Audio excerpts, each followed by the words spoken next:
বিমানটি উড্ডয়নের কিছুক্ষণ পরই নিয়ন্ত্রণ হারিয়ে মাইলস্টোন কলেজের ক্যান্টিনের ভবনের পাশে আছড়ে পড়ে। সঙ্গে সঙ্গে বিকট শব্দ ও আগুনের লেলিহান শিখা ছড়িয়ে পড়ে পুরো এলাকায়। আতঙ্ক তৈরি হয়। রাজধানীর উত্তরা দিয়াবাড়ি অবস্থিত মাইলস্টোন স্কুল অ্যান্ড কলেজে আজ দুপুর 1টা 6 মিনিটে বাংলাদেশ বিমান বাহিনীর একটি প্রশিক্ষণ বিমান বিধ্বস্ত হয়েছে। সর্বশেষ খবর পাওয়া পর্যন্ত দুর্ঘটনায় 4 জন নিহত ও আহত হয়েছে অন্তত কয়েকজন। আহতদের মধ্যে শিক্ষার্থী ও স্থানীয় সাধারণ মানুষ রয়েছে বলে জানা গিয়েছে। দুর্ঘটনার পরপরই ফায়ার সার্ভিসের অন্তত 8টি ইউনিট ঘটনাস্থলে পৌঁছে আগুন নিয়ন্ত্রণে আনে।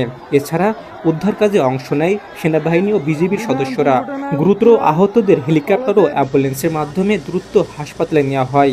আইএসপিআর একটি বিবৃতিতে জানিয়েছে, বিধ্বস্ত বিমানটি ছিল F-7 বিজিআই প্রশিক্ষণ জেট। এটি নিয়মিত প্রশিক্ষণ মিশনে অংশ নিচ্ছিল। কী কারণে দুর্ঘটনাটি ঘটেছে তা খতিয়ে দেখতে ইতিমধ্যে তদন্ত শুরু হয়েছে।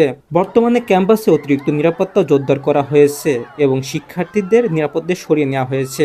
এ দুর্ঘটনায় নিহত ব্যক্তিদের মরদেহ উদ্ধার করা হলেও পরিচয় এখনও নিশ্চিত করা যায়নি। আহতদের চিকিৎসা চলছে।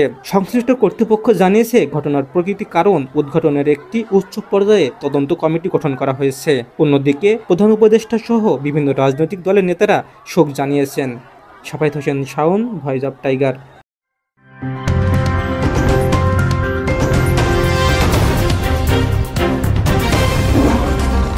Voice of Tiger.